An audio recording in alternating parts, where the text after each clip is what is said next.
Hello friends, welcome to my channel. In today's video, we will do question number 14 of mergers and acquisition. So it is one of the most tricky question of mergers and acquisition. So let's read the question.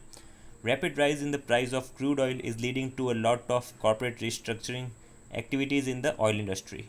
Okay. It is reflecting in the valuation front too. Okay. खाली theory थी. Now, next the market capitalisation of O N G C आपने नाम सुना होगा company का is in tune of 1,45,000 crore which covers 14.5%. Now अगर O N G सी का share भी दे रखा है, ओ एन जी की मार्केट कैप भी दे रखी है, तो हम सिंपली टोटल मार्केट कैप निकाल सकते हैं of industry. 1,45,000 crore divided by 14.5%, that is 10 lakh crore is the market cap of the whole industry. समझे आप?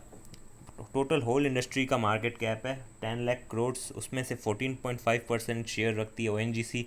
तो ओ एन जी सी का 14.5% शेयर है, तो उसका मार्केट कैप जो दे रखा है 1,45,000 करोड़ ऐसे आया. नाउ हमें क्या मतलब है पूरे मार्केट कैप का, बिकॉज ओ एन जी सी की नीचे क्वेश्चन में कोई भी बात नहीं हो रही है, बात आई जी पी की और जी आर एल की हो रही है. तो ओ एन जी सी से अभी हमें कोई लेना देना नहीं है. हमने खाली टोटल मार्केट का कैपिटलाइजेशन निकाल दिया ऑयल इंडस्ट्री का. Okay. However, mid-sized downstream firms are eyeing on consolidation for survival.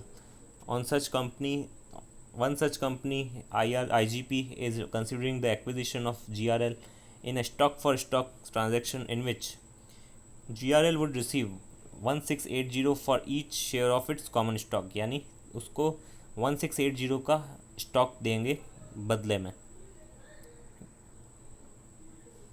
IGP expect an increase of 30%. P ratio उनका 30% इंक्रीज हो जाएगा आफ्टर एक्विजिशन. ओके.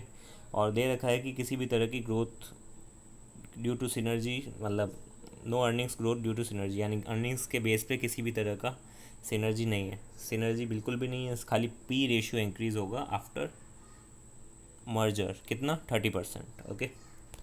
नाउ अब आईजीपी और जीआरएल की कुछ इन्फॉर्मेशन दे रखी है. ईबीआईटी दे रखा है, इंटरेस्ट दे रखा है, ईबीआईटी दे रखा है. सिंपल ईबीआईटी में से इंटरेस्ट लेस कर दो पहले, क्योंकि काम आएगा ईएटी निकालने के. सो इसको लेस कर देंगे तो ईएटी आ जाएगा हमारा अर्निंग्स आफ्टर टैक्स. बिकॉज नीचे दे रखा है टैक्स कुछ है नहीं अभी, टैक्स हॉलीडेज. तो सीधा ईबीआईटी में से इंटरेस्ट लेस कर दोगे तो आ जाएगा हमारा ईएटी. ओके. मार्केट कैपिटलाइजेशन दे रखा है, देखो ये काम है ना. Market capitalisation 4.44% and in case of GRL 2.34%. तो हमने टोटल मार्केट का शेयर, मतलब टोटल मार्केट कैप निकाली थी ऑफ ऑयल इंडस्ट्री, तो कितनी आई थी? 10 लाख करोड़. उसमें से कितना शेयर आईजीपी का है? 4.44%. सिंपल उसका 10 लाख करोड़ का 4.44% निकाल देंगे तो आ जाएगा market cap of IGP. On the contrary GRL का भी निकाल सकते हैं easily, same 2.34% of 10 lakh crore. तो जो भी आएगा वो होगा मार्केट कैप जीआरएल का. Simple. Market price per share दे रखी है as it is.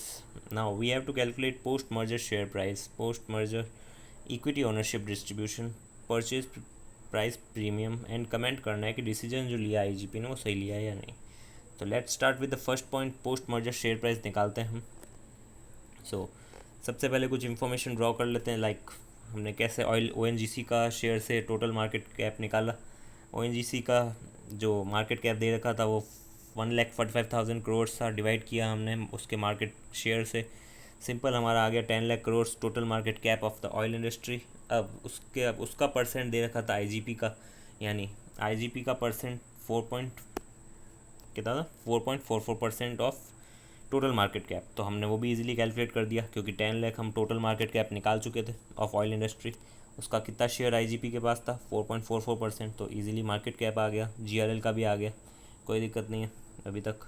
Market price per share दे रखी है. How we calculate number of equity share? Number of share कैसे निकाले हमने? सिंपल, मार्केट कैप दे रखा है, मार्केट प्राइस पर शेयर दे रखा है, सिंपली इसको डिवाइड कर देंगे तो आ जाएगा हमारा. सिंपल. मार्केट कैप कितना है? 44400 करोड़ अभी नहीं लेते. सो 44400 डिवाइडेड बाय 1112.4. सिंपली आ गया 39.91. ये गलत है, 39.91 आएगा. मैंने गलती से 39.19 लिखा है, 39.91 आएगा यहाँ पे. Okay. Same as it is उसका भी कैलकुलेट कर देते हैं। GRL का 18.72 कैसे आया, 23400 डिवाइडेड बाय 1250 आ गया 18.72 crore. Okay, so number of share कितने आ गए, 39.91 करोड़ इन case of acquire company and 18.72 crore in case of target company. Now EAT हमने कैलकुलेट कर दिया। EAT कैसे कैलकुलेट किया, सिंपली EBIT दे रखा है, इंटरेस्ट दे रखा है, so we have to deduct interest and taxes for earnings after tax, but tax कुछ है नहीं, नीचे दे रखा है both companies are enjoying tax holidays. Now बचा इंटरेस्ट हमें लेस करना है, इंटरेस्ट दे रखा है, ये बड़ा सा फिगर 177322500, तो ये हम लेस कर देंगे EBIT में से, तो सिंपली आ जाएगा हमारा EAT। नाउ EAT कैलकुलेट कर दिया दोनों कंपनीज़ का। नाउ नंबर ऑफ शेयर दे निकाल दिया था हमने, EAT भी निकाल दिया हमने। Now we can calculate EPS यानी अर्निंग्स पर शेयर। ओके, आप समझ रहे हैं ये फ्लो क्वेश्चन का, हमारा दिमाग वैसे काम करना चाहिए एकदम, जो जो इन्फॉर्मेशन मिले उससे और कोई इन्फॉर्मेशन निकाल पाए तो निकाल दो, क्वेश्चन में काम आए नहीं आए अभी उसको नहीं सोचना है, अभी बस क्वेश्चन करते जाओ। EPS निकल गया हमारा, EAT divided by number of share कर दिया, तो 22.2253 आया एक्वायर के केस में, 28.04 आया टारगेट के केस में। कैसे आया, EAT divided by number of shares. Now P ratio भी आ गया, कैसे, अब देखो P रेशियो काम आएगा हमारे, नहीं काम आएगा उसका अभी सोचो ही मत, जो इन्फॉर्मेशन अभी हमारे पास मिलती जा रही है, जैसे मार्केट कैप निकाला था हमने, okay, market price per share दे रखी थी, तो सिंपली अब इसमें दिमाग चलना चाहिए आपका कि हाँ नंबर ऑफ शेयर इससे निकल सकता है, निकाल के रख दो। नाउ EAT दे रखा है, सॉरी EBIT दे रखा था, इंटरेस्ट भी दे रखा था, सिंपल EAT कैलकुलेट कर दो, बिकॉज EBIT का कभी काम तो आता नहीं हमें, EAT काम आता है, तो EAT कैसे निकलेगा, EBIT लेस कर देंगे इंटरेस्ट और टैक्सेस को, टैक्सेस 0 है, इंटरेस्ट दे रखा है तो लेस कर दो, तो हमारा EAT आ गया। EAT आ गया और नंबर ऑफ़ शेयर्स भी पता है तो EPS निकाल दो, EPS पता है, मार्केट प्राइस पर शेयर पता है, PE रेशियो निकाल दो, सिंपल। तो PE रेशियो का फॉर्मूला क्या होता है, market price per share divided by earnings per share, तो उससे आ जाएगा हमारा 50.07 times in case of acquire and 44.58 times in case of target. Swap ratio निकाल दो, कैसे, क्वेश्चन में दे रखा है,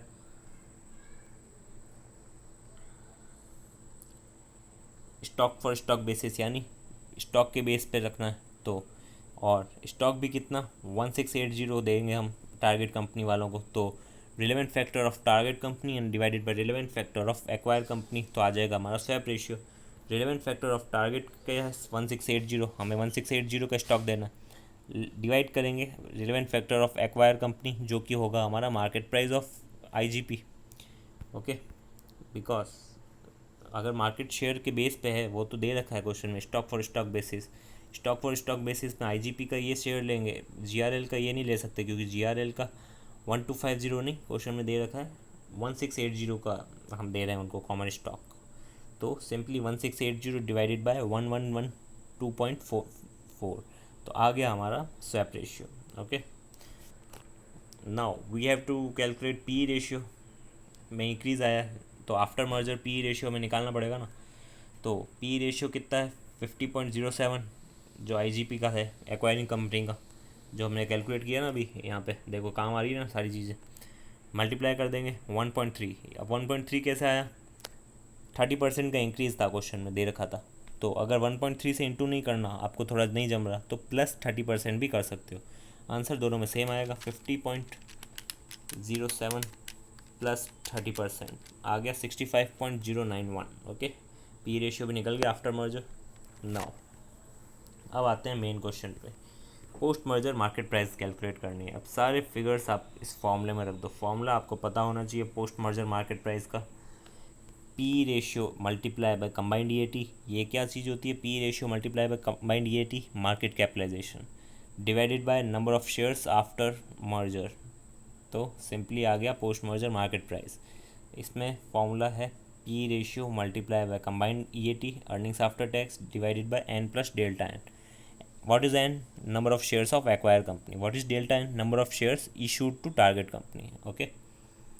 Now, बट इसमें शेयर्स की कोई बात ही नहीं है, स्टॉक की बात है, कोई नहीं, एक ही बात है।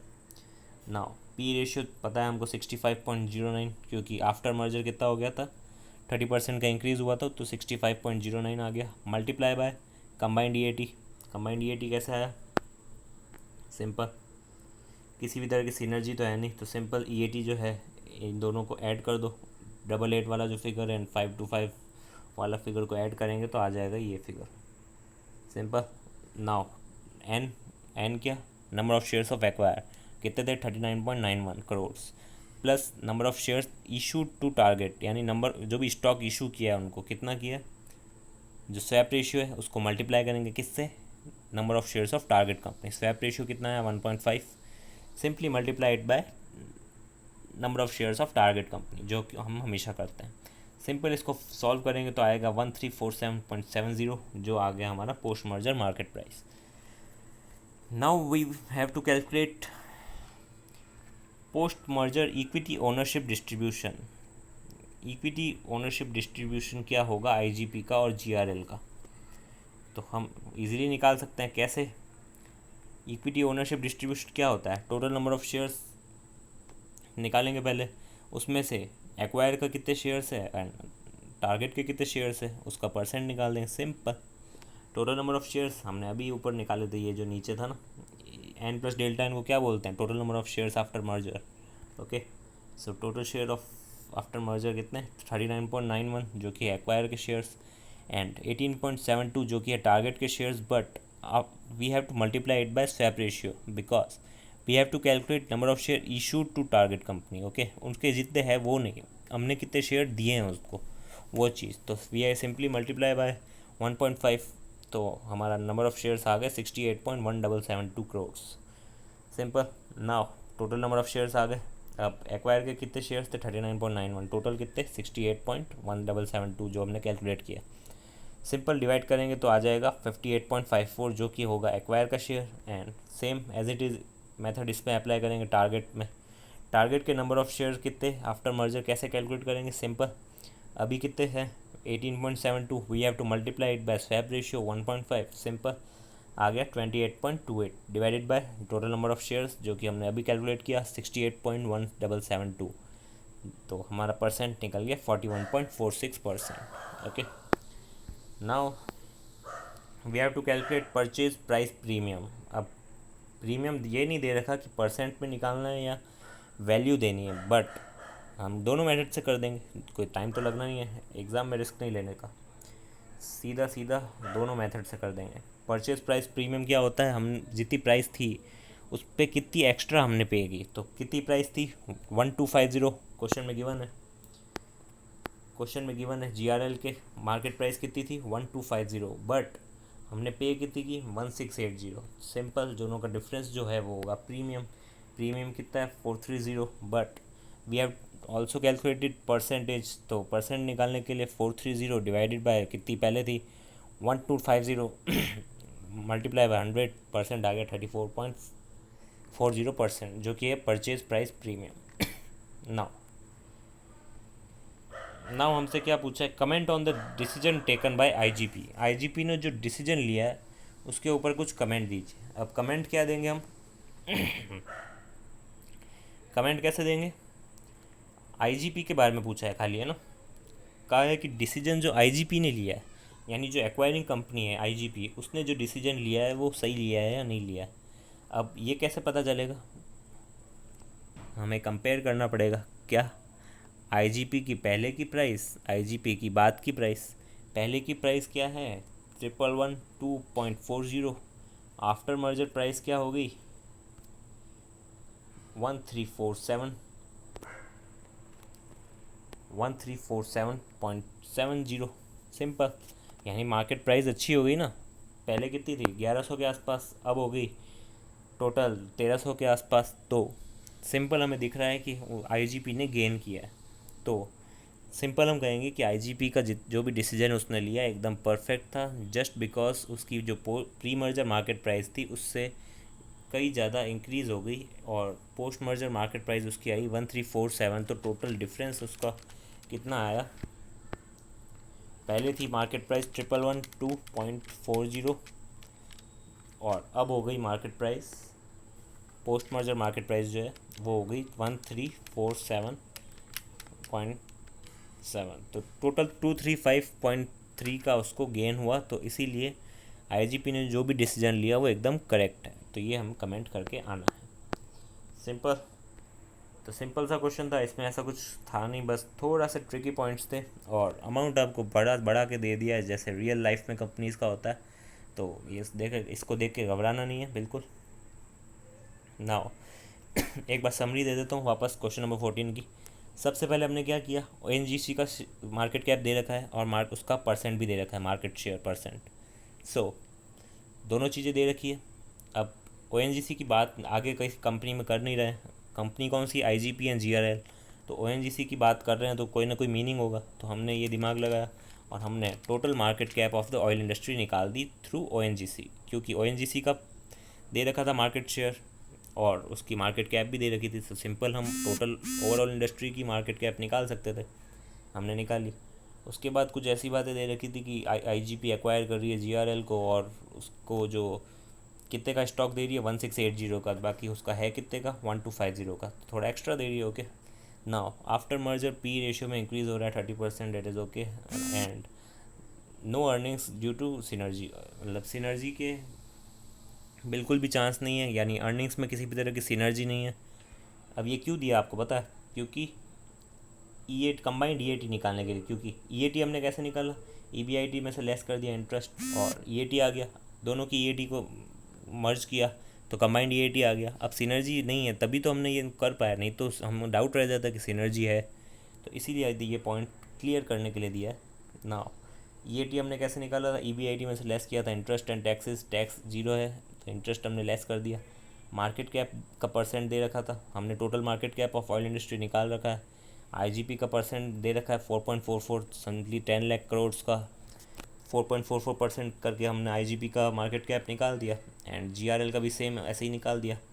And market price per share दे रखा है, मार्केट कैप निकाल दिया। तो हमने नंबर ऑफ़ शेयर्स निकाल लेते हैं। नंबर ऑफ़ शेयर्स के बाद हमने ईएटी निकाला था, ईएटी निकालने के बाद हमने ईपीएस निकाला था, कैसे, EAT divided by number of shares. EPS निकालने के बाद हमने सोचा कि पी रेशियो भी निकाल ही देते हैं। तो पी रेशियो कैसे निकाला, market price per share divided by EPS, earnings per share. तो पी रेशियो निकाल दिया, पी रेशियो के बाद दे रखा है कि 30% का इंक्रीज़ है, सिंपली पी रेशियो में 30% ऐड किया तो पोस्ट मर्जर पी रेशियो भी निकाल दिया हमने। नाउ उसके बाद हमने फॉर्मूले में पुट की थी सारी चीज़ें। पोस्ट मर्जर मार्केट प्राइस का जो फॉर्मूला होता है, P ratio multiply by combined EAT divided by number of shares of acquire company, number of share issued to target company, जो कि हम कहते हैं N+Δn। उस फॉर्मूले में सारी चीज़ें रखी, फिर हमने पोस्ट मर्जर मार्केट प्राइस निकाल दी। देन हमने ओनरशिप निकालनी थी, ओनरशिप कैसे निकाली, टोटल नंबर ऑफ़ शेयर्स हमने ऑलरेडी N+Δn निकाल दिए थे, उसमें से एक्वायर के कितने वो निकाले, एक्वायर के कितने वो देखे हमने, उसका परसेंट निकाल दिया। टारगेट के कितने वो देखे, उसका भी परसेंट निकाल दिया। सिंपल। प्राइस प्रीमियम क्या होता है, जितने का शेयर उनको दिया, स्टॉक दिया और कितने का स्टॉक उनके पास था, यानी मार्केट प्राइस पहले कितनी थी 1250, अब कितनी हमने दी उनको 1680। तो जितना एक्स्ट्रा पेमेंट किया उसको कहते हैं प्रीमियम। तो 430 का प्रीमियम, 430 का प्रीमियम तो परसेंट में भी दिखा देंगे हम, 430 डिवाइडेड बाय 1250 मल्टीप्लाई बाय 100, तो परसेंट आ गया प्रीमियम का 34.40%। नाउ अब हमें कमेंट देनी थी कि आईजीपी ने जो डिसीजन लिया एक्वायर करने का तो वो सही लिया या नहीं लिया। वो कैसे देंगे, by comparing pre merger market price to post merger market price. Pre merger market price कितनी थी 1112.40, पोस्ट मर्जर मार्केट प्राइस हमने कितनी कैलकुलेट की 1347.470। तो जितना भी डिफरेंस है वो हम कह देंगे कि गेन हुआ है आईजीपी को। तो उसका जो भी डिसीजन था जो उसने लिया एकदम परफेक्ट था, उसने जो भी एक्विजिशन का डिसीजन लिया वो एकदम ओके था। तो इसमें किसी भी तरह की डाउट नहीं है। तो हम कमेंट भी दे देंगे अच्छी तरह से लैंग्वेज बना के। ओके, तो ये था हमारा क्वेश्चन नंबर 14। किसी भी तरह का डाउट हो तो बता देना।